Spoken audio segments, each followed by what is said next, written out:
Welcome to the 2021 edition of Farside Folios. I am your host, Monica Leek, managing editor of the Farside Co-ed Book Club. We are kicking off our month-long celebration of African American children's and young adult literature with a special series of author interviews along with our daily posts. So today's special guest is Melody Turner Monroe.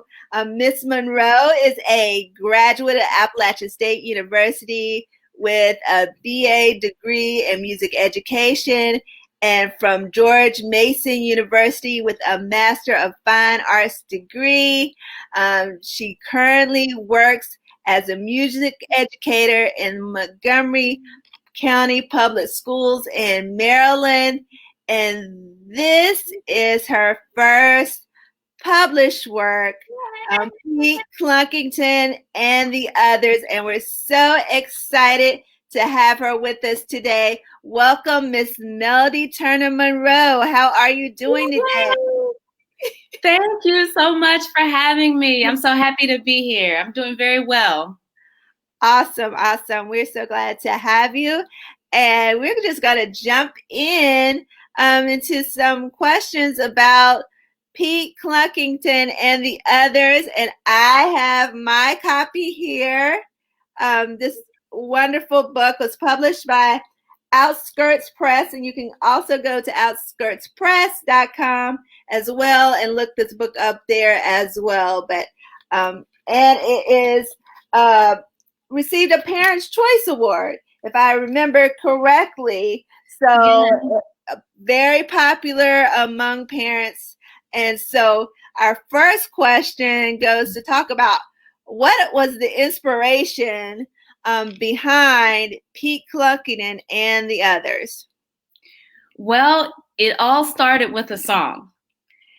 So the name of there's actually a song in the back of the book that you see the score written there. And at the bottom is a SoundCloud link, so you can actually hear the song sung.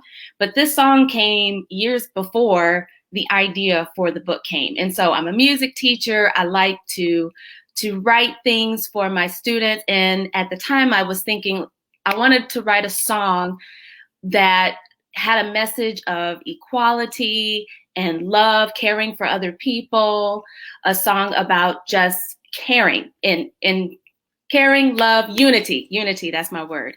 And so after writing it, I was thinking, oh, this kind of sounds like a theme song for something. So I played with some ideas of what it could go for, like whether it was a musical at my school that I would write or what have you. And so this is what I rested on, creating a book, a children's book with the song and the theme of one song. We all have one song.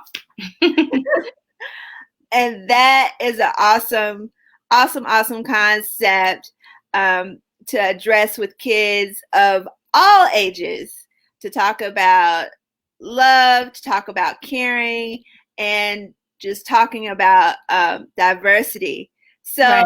Without giving the whole story away, tell us about Pete Luckington and the Others. Okay, so Pete Luckington is a young chicken who, for the first 8 years of his life, was raised on a chicken farm with his family.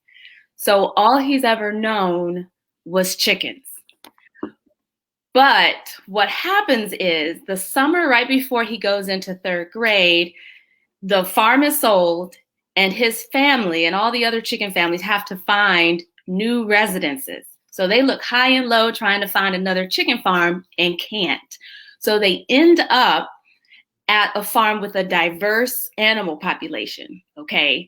So the only problem with that is Pete's never seen these other animals. He's never interacted with goats and sheep and pigs, dogs, cats. He never has.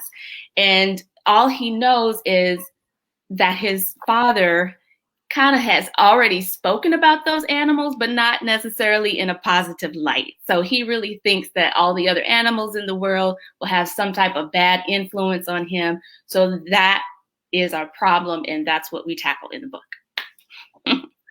Awesome. Awesome. Okay. I hope our listeners are intrigued and it's piqued some interest in all of our young listeners who will hear these words and get excited about, oh my goodness, there's a book and the book has a song. So they may be interested in it as well. And then it is a chapter book. So it is a chapter book. So you can definitely engage with your older students and they can deal with the issue, really dive into the issues that are addressed with, becoming connected to those around you and learning about differences and inclusion and diversity and caring and love and all those things that you bring up in this wonderful story. So what for you is your favorite line or part of the story that you can share with the audience? Well, I actually have a couple. I love chapter 4 because chapter 4 is entitled The Revelations. And this is the chapter where all of the main characters get their revelations about the problem at hand. And so what I'm going to share with you, yes, is a line from Mr. Henry, who is Pete's teacher. Yes, that is Mr. Henry. Mr. Henry is a what? A black stallion. So here is a line from Mr. Henry to Pete after Pete reveals to him why he has been staying in from recess. Okay. So Mr. Henry says, well, Pete, when you're faced with something you don't know or understand in life, it can be a bit frightful. But I think that when you get to know some of the other animals by either talking to them or spending time outside of class with them, you'll find that you have a lot in common. You see, we're all pretty much the same inside. It's only the outside that's different. And so now I'm going to skip over to chapter 5. In chapter 5, there's a spring arts festival. And basically like our talent show. And so there's a cat and a dog. So the cat's name is Juliet and the dog's name is Romeo. And they're getting up to sing a song on stage. Okay. And Pete's parents are there in the audience having their commentary. And so Pete's mother, Mama C, says, but Juliet should sing a solo because you know dogs can't sing. I'm not sure if I'll be able to sit through this. Suddenly, Romeo and Juliet begin to sing the first verse, and they sound amazing. Some members of the audience even begin to wave their limbs in the air along with them. Grinning at Mama C, Papa C said, I see I wasn't the only one that was wrong about somebody. So, 2 of my favorite lines in the book. Those are 2 of them. And this is like one of my favorite images is like the closing of the talent, like the closing act of the talent show, and you see Pete coming out of the shell. Yes. Stepping out of his comfort zone. So this book addresses the issue of diversity and inclusion. And so why was this important for you to address in your story? Well, for one, I know what it's like to be in an environment where I'm the only one that looks like me and feeling excluded because of that. Another reason is, I'm a mom. I'm raising 3 Black children, 2 of which are teenage boys who've already experienced discrimination in their lives and have participated in, marches for social justice. And then again, I'm a teacher, and my school is very diverse, and I feel like it's my job and my duty to help encourage love of each other, not regarding what we look like and our ethnicity to decide if we want to be someone's friend. So I think it's very important that children learn at a young age that I need to welcome everybody into, my atmosphere in a kind manner and not prejudge people before getting to know them. Now, you spoke to this earlier, and you said your story has a musical component to it as well, showing us the score that's in the back of the book. Can you share some of the lyrics of the song with our live and replay audience? Okay. Well, I'll just sing a little bit of the song for you. Okay, I'll sing the first half. Okay, it goes, one song of love, one song of peace, one song of unity, one song of hope, one song of joy, one song of liberty. We're all different in many ways. We may not look the same because of where we came, but what we are animals, everyone, and we all have one song. Yes, we all have one song. Yay! Snaps up, snaps up. We all have one song. Did you hear that? Did you get the message? We all have one song despite our differences. There's one song of love, one song of unity, and a song of peace that we all have a song and should join in together to sing that in unity. So, what do you hope that readers will take away from this book? Well, when children read this story, and as I mentioned before, I want them to really understand it's important to not prejudge someone. No matter what you've heard about someone, no matter what you thought about a certain group of people, you always get to know someone before you make any judgments at all. And then parents reading this story, I want them to take away the fact that every conversation that you have with other people, your interactions, your children are watching. They see it, they're taking that all in, and it's impacting them in huge ways. So you're teaching your children how to interact with groups of people by how you act. And you're teaching them when you don't even know that you're teaching them. They're always watching. So please always be mindful. I mean, I've even had to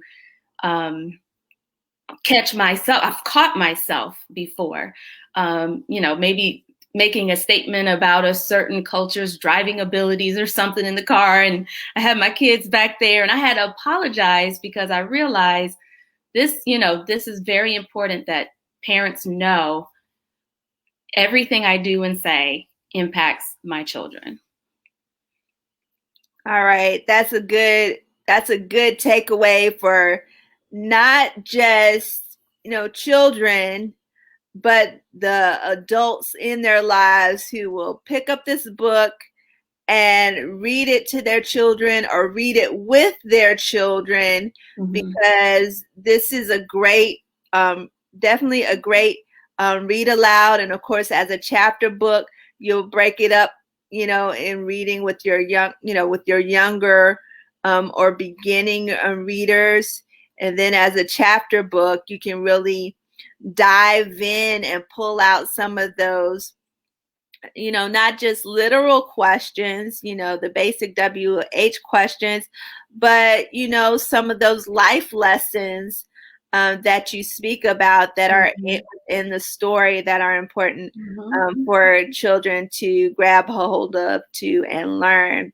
So with this being your first book, your very first publication, how would you describe your writing process? What was this process like for you, writing a book, versus, writing a song,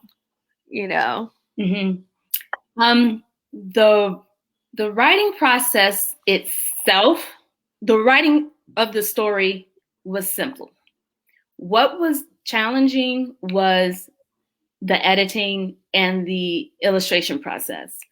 So going into this, I had no idea that the illustrators I would be working with, or the illustrator I would be working with, did not read the book or would not be reading the book. And so that was like a what kind of moment to me, because in my mind, I've never been a visual artist. Like it's always hard for me to kind of see, pictures or images. So I was really hoping that the illustrator would take that on. So what I had to do was write out everything each illustration had to look like, who was in it, what their color should be, placement of all the images, right corner, left corner, what's going on, the facial grimaces that the characters were making, if there were words anywhere in the picture.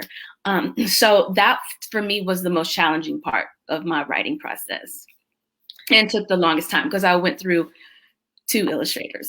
And it's very different. The process is very different for those of, those out there watching. The process for going the route of a traditional publisher, where, you find a literary agent, and then, and you have your agent shop your book around, and that could be go for a year or however long, in process before somebody actually bites and picks it up, versus, self-publishing, and you're taking on the whole process from start to finish, marketing, the editing, publishing, the whole caboodle, on your own. So definitely understand the challenges with the process. So now you have more of an understanding, or at least have an idea of how it works. So it gives you a launch pad for, maybe future endeavors, or how you may approach something differently, or maybe how you work with, even work with a different, publisher, because there's more than one publishing company out there for those who are interested in self-publishing, and it's all, it's all a learning curve. And you took the effort and took the big leap and came out with a great story, a story that has has a message. It has a lot of meaning, and I think it'll be valuable to kids of all ages, as well as the adults who will read it. And then you would be surprised as to how many grown-ups still, read children's literature. Oh, yeah. Even if it's just, even if it's just for pleasure. So what are 3 tips or words of encouragement that you would give to new and aspiring authors? Well, the first thing I would say to someone aspiring to be an author is, don't be scared to take that first leap. Sometimes, fear can overtake us if we don't have all our ducks in a row, or all of our questions are answered. Generally, all of your questions aren't going to be answered right up front. So just launch out, do your research, get it written, and you will find that everything will kind of fall into place as you begin to take your steps. So that's my main piece of advice I would give to anybody that is hoping to write a book. And just remember, you have that unction in your heart to do it. So evidently your story is meant for somebody out there. Somebody needs to read what it is that you have to tell, the story that you have to tell. So tell it, by all means, tell it. Life is too short not to do those things that we feel led to do. All right, so we've got 3 tips, right? 3 tips really right there is the one about really facing the fear, that you have a story to tell, and that it is meant for someone out there. So your message, your story is for someone out there. So face the fear.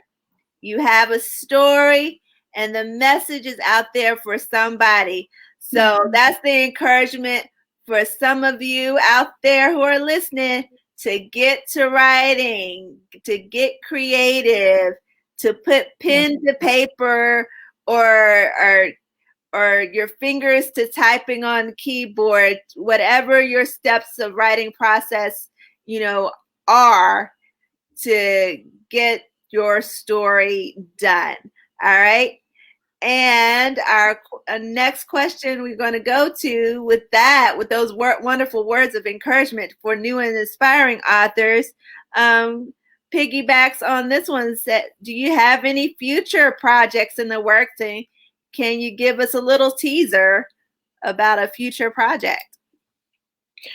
Well, I'm currently working on something now. It is not actually a children's book. It's an inspirational book.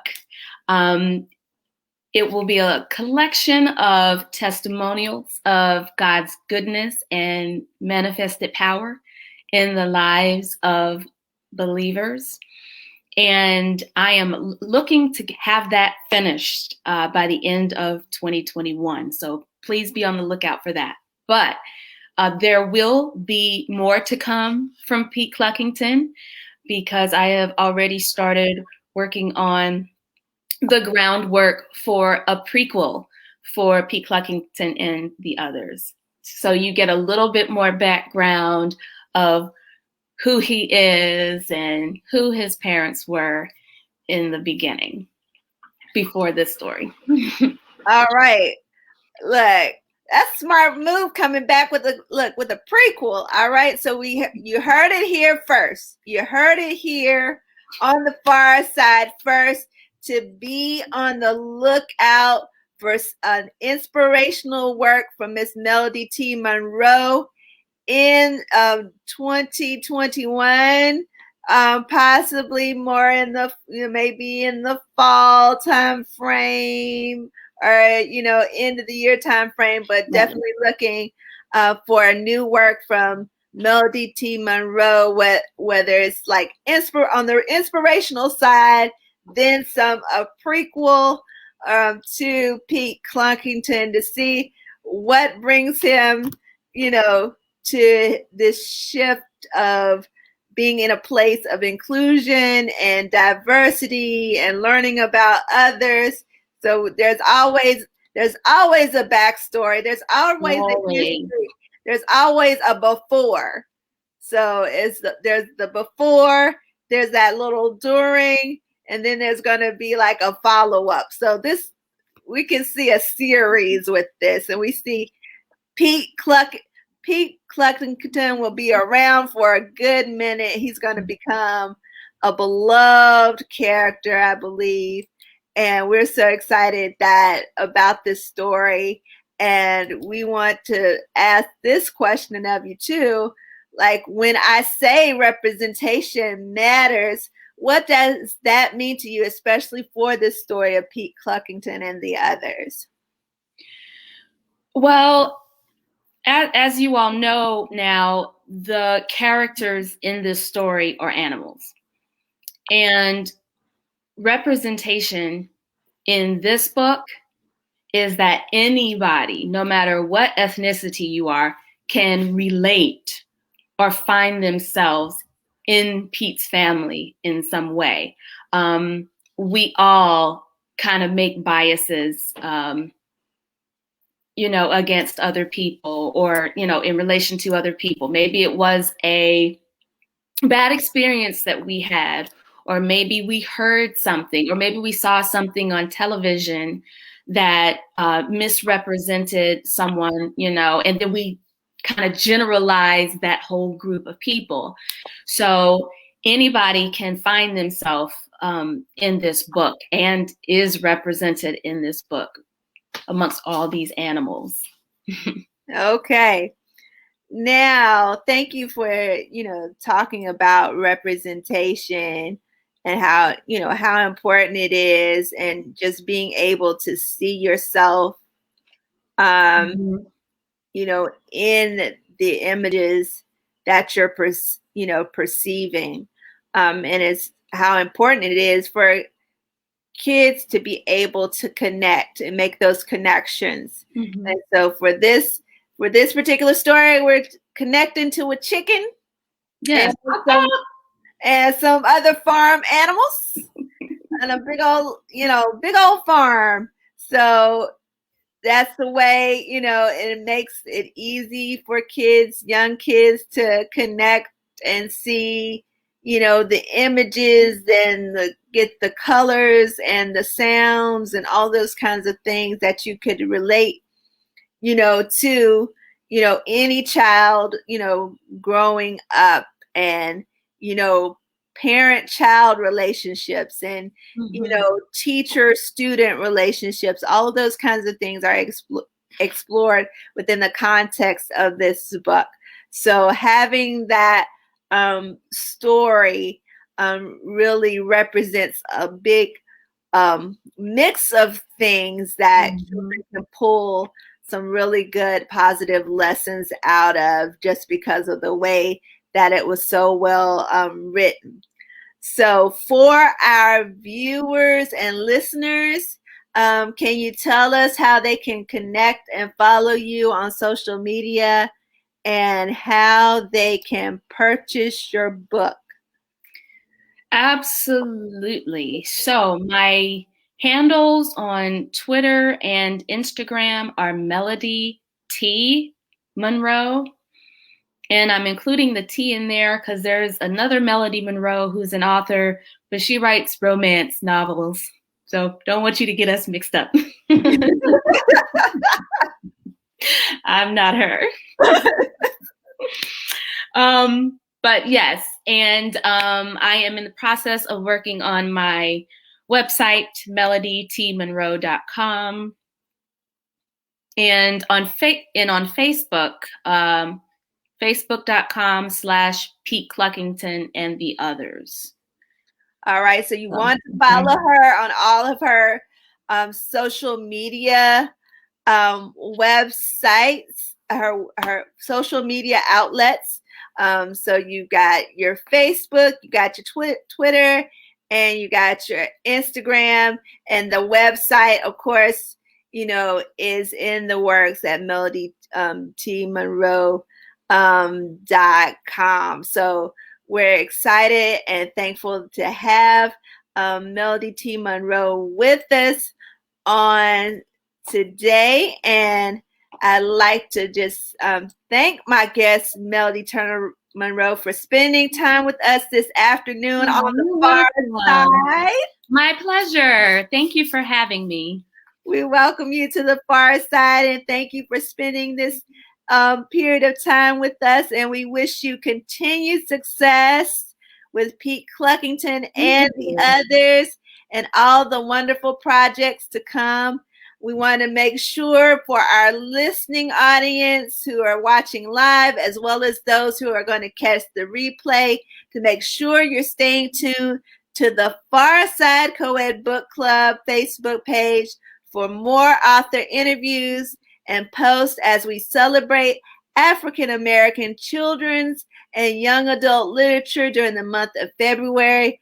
So until next time, many roots, voices are a part of the infinite story.